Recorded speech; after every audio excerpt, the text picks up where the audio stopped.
Welcome to No More, Risk Better, a CreditSights podcast. Across the global strategy team, we aim to make sense of the macro and the micro, highlighting opportunities and the risks facing the fixed income markets. As the macro makes headlines, we leverage our network of experts across Fitch Solutions to better understand economic trends, rates gyrations, geopolitical events, and how these factors impact corporates. At CreditSights, we understand that credit investing comes down to picking winners to generate alpha and avoiding losers. Our team of over 100 analysts across the US, Europe, and Asia provide unmatched sector expertise and fundamental knowledge. In our weekly podcast, the strategy team offers a look at the conversations we have with our colleagues, including analysts, fellow strategists, economists, and leveraged finance market experts. If you want to know more so that you can risk better, you'll want to give this podcast a listen. Hello, everyone, and thank you for tuning in to another episode of No More Risk Better, a CreditSights podcast. I'm your host, Zach Griffiths, head of investment grade and macro strategy.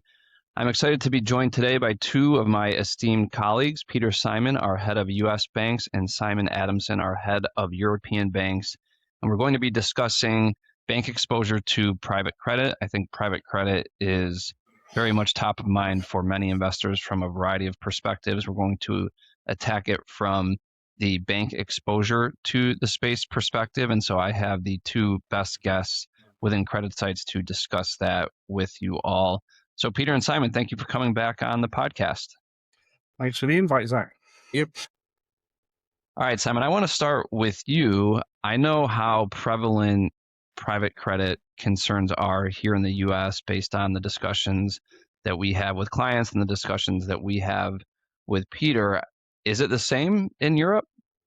Yeah, well, I would say that just about every client call we've had, every meeting with clients, every Ask an Analyst that we've had in the past few weeks, it's come up as a topic. So it certainly does seem to be at the forefront of investors' minds over here as well. And it's also, I think, a topic for regulators. You know, we're seeing increasingly regulatory scrutiny of the space. And I think it's partly because regulators have realized that a certain amount of credit has moved out of the banking system, and they're a little bit worried that it's moved into areas that are less well regulated or not regulated, at least by them. So it is certainly a big topic. I would say concerns aren't particularly specific. Everyone's seen the headlines about Tricolor and First Brands and MFS over in the UK. And I know there's some debate about whether these are really private credit or not, but it is in that sort of area. And I think, you know, all three seem to have been linked in some way or another to fraudulent activity. And I think the fear there, the concern by investors is that this is representative of maybe weak underwriting controls in some parts of private credit. People have mentioned to me the fact that private credit is a big lender to software, maybe 20% plus of private credit, and obviously there are, as you know, concerns about disruption from AI. And I think, you know, we've all seen the headlines about high redemption requests in some of the open-ended funds, and I think that probably has, you know, some echoes of 2007, 2008 for people. It's not that people think it's the same systemic crisis, but I think there are some echoes there. So I think all in all, it is a topic, certainly for people who are looking at banks over here. One final thing I would say is that this is mainly a US space, in the sense that private credit has been growing very fast in Europe as well. But I think the estimates are that it's around about $250 billion. So although that sounds a large number, it's much, much smaller, obviously, than the US. And I guess that implies the US accounts for maybe 80-90% of private credit. And then one final thing, I think, is that tech is not as big a sector over in Europe, and therefore that again is primarily US when we're looking at software and AI.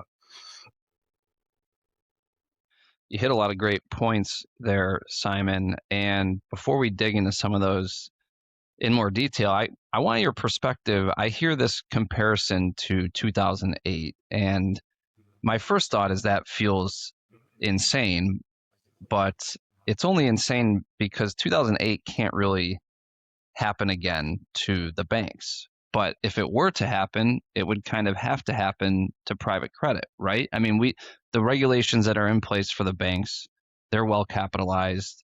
To have something on the scale that we had in 2008, to me, and you guys can correct me if I'm wrong since you're the experts, that feels impossible. So how would you think about the potential for what's going on in the private credit space to become as systemic as what we saw in 2008? Well, I think you're right about the banks. There's been a huge amount of regulatory change over the past 15 years or so. And mainly as a result of that, we've seen a lot of balance sheet strengthening at the European banks. I'm sure Peter would say the same about the US banks, much better in terms of capital, funding, liquidity. So I think it's very unlikely the events we saw in 2007-8 would have anywhere near the same effect on the banking system than it would have done then. Of course, that hasn't prevented individual banks getting into trouble.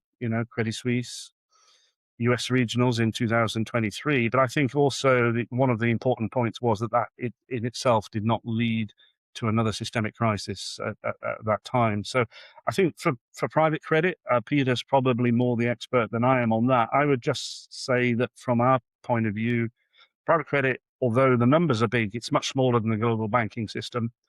Credit exposure is very diversified. We're not talking about one asset class like subprime, for example. I think there are some elements of 2007, 2008, and we shouldn't ignore them, I don't think. What happened in 2007 was a lot of people underestimated what the consequences and the impact would be of that, and we don't want to fall into the same trap now. So, we're seeing some one-off losses, we're seeing, headlines about redemptions, but it seems to me that the funding is very different, private credit. If you remember back in 2007, banks, certainly in Europe, were very reliant on short-term wholesale funding, and that sort of exacerbated the liquidity crisis. And obviously, you don't really get that with private credit. And of course, banks are much more integral. Again, in Europe, banks are much more integral, much more hardwired into the economy. So the impact is much greater when you have problems in the banking system. So I would say, from our point of view, I think a lot of people are expecting to see increased defaults in private credit, but not necessarily a systemic problem. But I know, Peter, you may have a different perspective on that. Yeah, no, I think that mirrors my thinking pretty closely. I don't really think 2008 is the right analogy for this, but I started covering banks in 2009, and everything gets compared to 2008, understandably. But I think, as Simon mentioned, I think the leverage dynamics and the liquidity dynamics were much different from what we see both in the traditional banking space and in private credit right now. In 2008, 2007, 2008, there were assets that were assumed to be very liquid, that were very short-term funded. And when that funding dried up, you had forced selling. I don't really see a mechanism for something similar to happen here. Private credit is, by definition, it is meant to be a long duration asset class, with long duration of committed funding. The mechanisms that have been in the headlines in terms of gating redemptions, they exist for that reason, to prevent forced selling. So I think the sector could absolutely, to mirror what Simon was saying, I think it could absolutely go through a period of stress. Losses have been very low in the space, but could certainly rise for a number of reasons, be it software or just weaker underwriting recently. But I don't really see the mechanism there for kind of a systemic unwind. And important to note that while private credit funds engage in leverage lending, the private credit funds themselves are not highly leveraged. There's typically 1-to-1 on average on an assets to equity basis. So, I just think the mechanisms for kind of a forced selling event are not really there. I feel like that's basically where we've arrived at this from the strategy perspective. I think you both highlight, sure, we could see an uptick in defaults and maybe returns on a risk adjusted basis or outright start to look worse than what they have been over time. But that in itself is not a systemic risk. And I think it's important, it's come up in some discussions we've had before, that there are losses. Banks have losses, there are defaults, there are bankruptcies. That it's not the bank's business or private credit lenders' business to avoid all bankruptcies or defaults, which I think gets a little bit lost in the noise in the headlines. So to bring this back to the core of the private credit focus in the market from a variety of perspectives today, Peter, I want to go to you. How much are clients asking you about that? How concerned are they about the banks you cover and their exposure to private credit? Yeah, similar to what Simon was saying with his clients, we've been getting a lot of questions from clients about it in the past few months. I think it's been probably the most frequent topic in discussions we've had with clients. I think a lot of that just ties into, it's clearly very prevalent in the market right now, and there's a lot of headlines and discussion around private credit, so it's natural that bank investors want to get their head around bank exposures. One interesting aspect of this, however, is I haven't really seen it show up in spreads in the last few months. So I think we did have a period of spread widening across the market in February and March, but I think that was largely due to the Iran situation, the impact on rates and concerns about the economy. I haven't really seen evidence that the banks widened along, kind of in a very orderly fashion along with the overall market. I didn't really see evidence that that clients were or that the market was necessarily selling off banks on private credit exposure. So I think it's something that the market is focused on and trying to get its head around. But I think so far the market has taken a fairly rational view of it in terms of what we see in spreads. Yeah, and so how concerned are you about banks lending exposure to BDCs and other areas of private credit? Because I'd say what we saw in February was more of a spread widening sell-off in equities, driven a little bit by the software sell-off and maybe more of this concern about uncertainty as it relates to AI relative to what has been really a bunch of optimism justifying elevated asset prices over the past couple of years. I know you've done a great piece on sort of the banks lending exposure to BDCs and other areas of private credit, so would love to hear an update from that perspective. Yeah, so it's certainly something we're paying attention to. The exposure to non-bank financials generally has grown quite a bit in the past few years, and specifically to private credit. But in terms of, I think it's important for investors to understand the nature of this lending, and from that standpoint, it doesn't appear to be a riskier area than other commercial lending that the banks are doing. And if anything, I think there's reason to believe that in a downturn, the banks could have higher losses in the rest of their commercial loan portfolio, where they're directly lending to companies, than they would in their loans to private credit. And the reason for that is just that the form that this lending takes is rather conservative in terms of structure. These are almost all senior secured loans, significantly over collateralized. They have significant equity cushions beneath them. There's, in most cases, the private equity sponsors would be taking the first loss. And then, as I mentioned, the actual private credit funds are not particularly leveraged themselves. So there's equity there. Another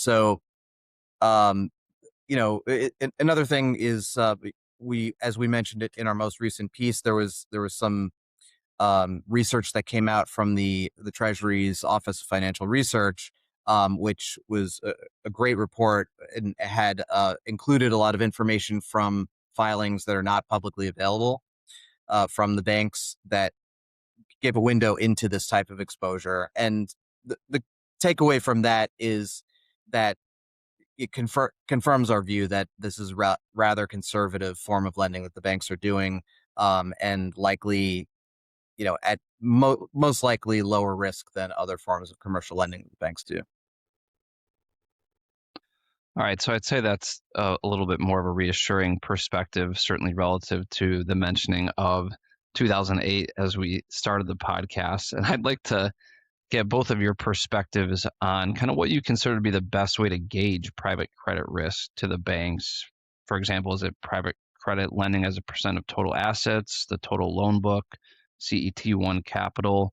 Are there any other risks to the banks from problems in the private credit market that investors should be thinking about? Maybe I'll kick that one to you, Simon. Yeah, I think it depends what you're wanting to show, really. Certainly, if you look at private credit exposure as a percentage of total loans, that tells you something about the scale and the significance of that to the banks. If you want to look at what the potential effect would be from defaults or losses going forward, then to show it as a percentage of CET1, common equity Tier 1 capital, is also a valid way of looking at it, I think. I think from our point of view at the moment, we are hampered by a serious lack of data from the banks at all. So it's quite hard to be definitive about private credit in European banks.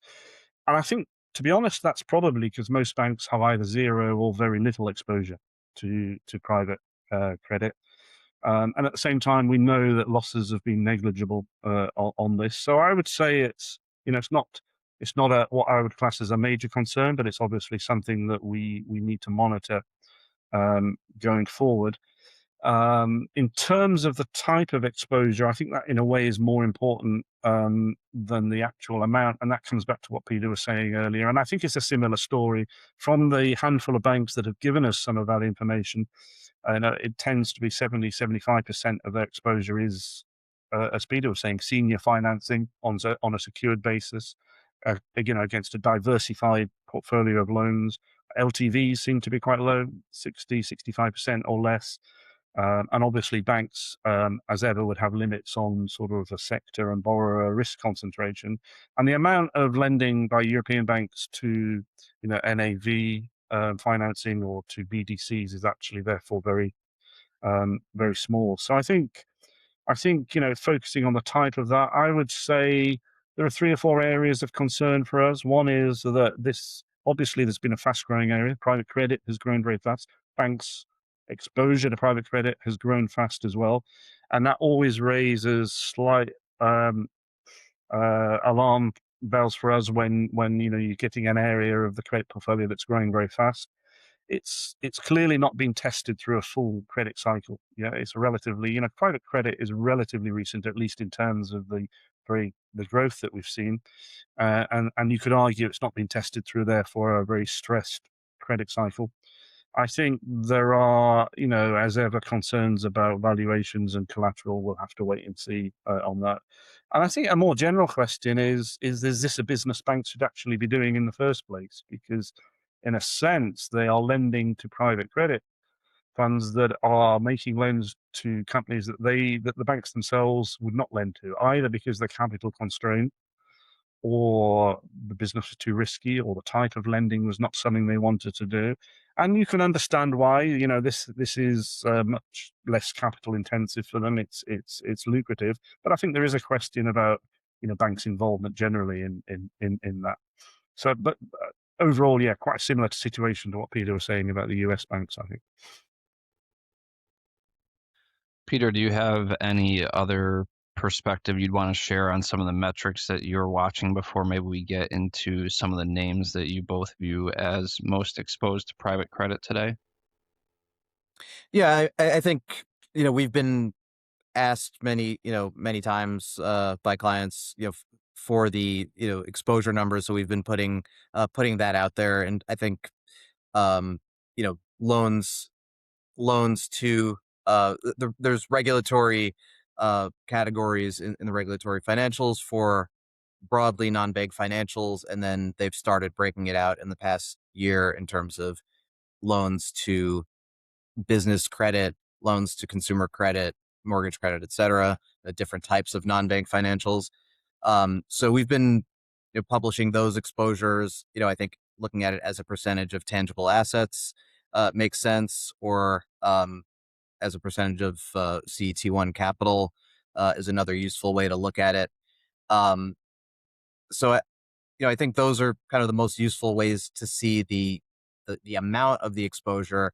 As we've discussed, that doesn't necessarily tell you the type of exposure, the exactly what the structures are, who they're lending to. We're hoping that the sector will provide more details to fill in the blanks there as time goes on. But I mean, I would just come back to my point on how we look at this risk is, I would just look at credit risk, holistically across, for a bank. If we're talking about at most, generally say 5%, 5 to 10% of the loan book. If you focus narrowly on this exposure, you're kind of missing what's going on in the other 95% of the loan book, which there might be more risk. I would be more concerned about, let's say, banks that have direct exposure to highly leveraged software companies, which thankfully that exposure is very low. We also don't have a ton of detail, but that type of exposure has moved to the private markets. But yeah, I would, I think I would caution against focusing too narrowly on this exposure while acknowledging that it is worth paying attention to. That's a great point. And this came up. I actually was able to meet with the Office of Financial Research, as they're a client of ours, when I was in DC back in October 2025, and they were discussing some of the research they were doing on private credit and exposure by the large institutional investors as well as the banks. And the point they were making is basically the one you just made, Peter, is that by having exposure to these funds that then have, at least in theory, some diversified exposure to the portfolio companies they lend to, it's actually somewhat less risky from that perspective. That's at least what the empirical analysis bears out. And in certain cases, these loans are pretty over collateralized by the underlying loans to the funds themselves, which I think that is another thing that sort of gets lost in the headline frenzy. And so moving to which names are most exposed, I was looking at your report, Peter, and just considering the largest amount of exposure relative to common equity tier one, I kind of plucked out, I think it was Wells Fargo, First Citizens, and KeyBank as having greater than 50% of their CET1 exposure to the business credit intermediaries, which is a way that they break down non-depository financial institutions. And you were making the point to me that understanding that category a little bit better is important for recognizing just how risky it is. So can you maybe take us through some of what you saw in terms of what's going on at a Wells Fargo, which is, a larger bank than say a First Citizens or Key, and how that either makes you more or less comfortable with the exposure they have to business credit intermediaries? Yeah, sure. So the first thing I would point out is that the majority of the growth in the sector's exposure to private credit has been at the largest banks. So, depending on your perspective, that's either comforting or less comforting. I would say that, I'm more comfortable with this type of exposure going into the largest, best capitalized, most tightly regulated banks in the system. Within that group, Wells Fargo has the highest exposure among sort of the big six names. But even there, it's fairly manageable in size. It's about 3% of Wells Fargo's tangible assets is to business loans to business credit intermediaries. State Street is also relatively high. They're not a huge lender generally, but that screens as about 6% of tangible assets. Among the regionals, PNC and KeyCorp Screen is the highest, so those are about 5% of tangible assets. The average across the group is less than 2%. Obviously, these numbers look higher as a percentage of common equity tier one. But in the context of the overall balance sheet, the overall loan portfolio, they while there has been growth, it looks manageable to us in terms of the size. I think the other thing that came up, and maybe I meant PNC and not First Citizens earlier, but thinking about a Wells Fargo and some of the subscription finance they do, I think that would fall into the business credit intermediary bucket and is also extremely structured historically. I think effectively no losses in that type of lending as it is secured by LP commitment. So even in a 2008 scenario, I don't think there were ever meaningful losses in that type of business. So I think that's another thing that is glossed over from a headline perspective. Simon, I know you put out a piece. Can you maybe take us through who you think, or at least the market pricing thinks is in the crosshairs of private credit from the European banks' perspective? Yeah, well, I think if we go back to what we were saying earlier, it is very much a US business, and therefore you would expect the banks that have the biggest exposure are those that have large US operations, and that's going to be the big global investment banks, and that appears to be the case from the disclosures we've had so far. So it seems to us Deutsche Bank, Barclays, BNP, Soc Gen are the biggest players in this market. They all have roughly similar exposure. Deutsche Bank is 26 billion euros. That's about $30 billion, and that's about 5.5% of its loan book.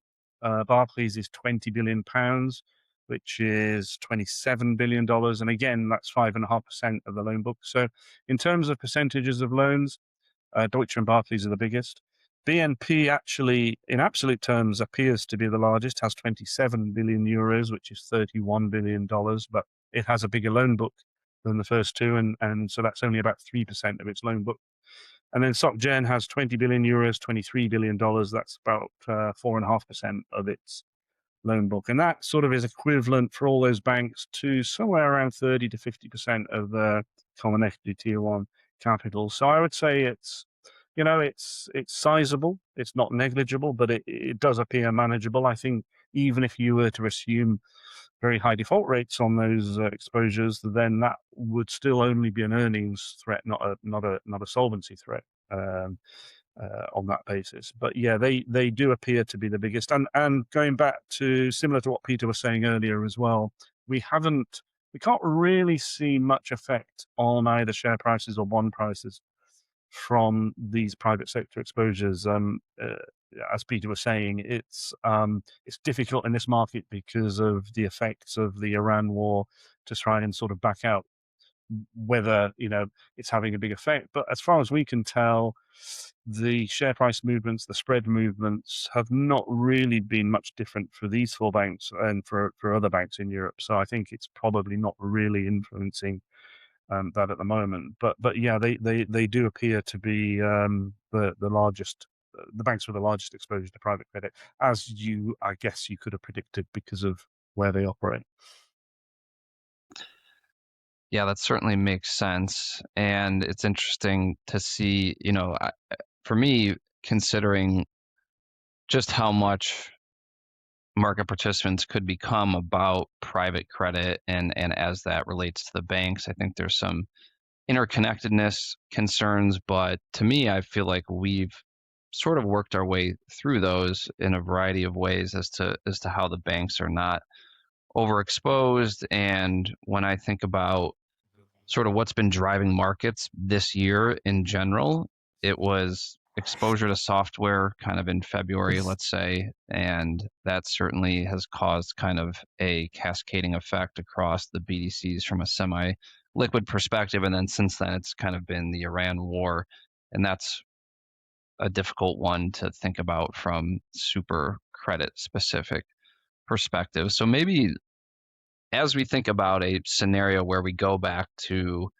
something that looks a little bit more like the pre-war market behavior, and where concern was focused most, that was kind of on AI disruption and software. And I think, within tech, another area where both the broadly syndicated loan and private credit space are heavily exposed are services broadly, which seem likely to be kind of exposed to a broad threat from AI disruption. But maybe I'd like to get your guys' perspective. How much exposure, to the extent you could kind of talk about it in broad brushstrokes, do the banks that you cover have to software specifically? And if you have any thoughts on where there may be AI disruption concerns next, if you think the banks are exposed to those sectors in their typical lending books.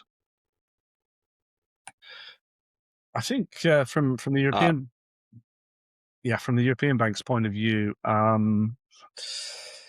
it's difficult to tell because it's not a sector that is broken down normally when banks disclose their loan books. So, but again, because software is going to be primarily a US business, I would say the exposure is likely to be small, and again, probably concentrated in the sort of global investment banks we've just been talking about. In fact, Deutsche Bank, helpfully in its 2025 annual report, did give us some numbers. So this gives us an idea of the sort of scale of it. And they said that their lending to technology is 15.8 billion euros. That's about $18.5 billion. And that's about 3.3% of its loan book, so it's not massive. And of that, just under half, so 7.3 billion euros, was to fund data centers, and only about 3.2 billion for software companies, and that's only about 0.7% of its loan book. So it's not a massive sector, it's not a massive business for Deutsche Bank. And I think that probably means that for most other banks in Europe, it's going to be even smaller than that. So I would say that direct exposure is not something that we're particularly concerned about. All right, so the European banks seem unlikely to be trading on quote-unquote software risk anytime soon. Peter, is that a safe assumption for U.S. banks as well? Yeah, it seems to be similar to what Simon was saying for the European banks. We don't have granular exposure on software specifically for most banks that they might begin providing it as the quarter goes on, given the market concern. But for those that have provided exposure numbers, it's generally, in the ballpark of 1% of total loans. Should be a small piece within overall technology exposure. And you would also expect that the type of software loans for banks that do have direct exposure to software, given the nature of the lending that the regulated banks do, you would expect it to be larger, more established firms, significantly less leverage than what is in kind of the sponsor-backed direct lending private credit space.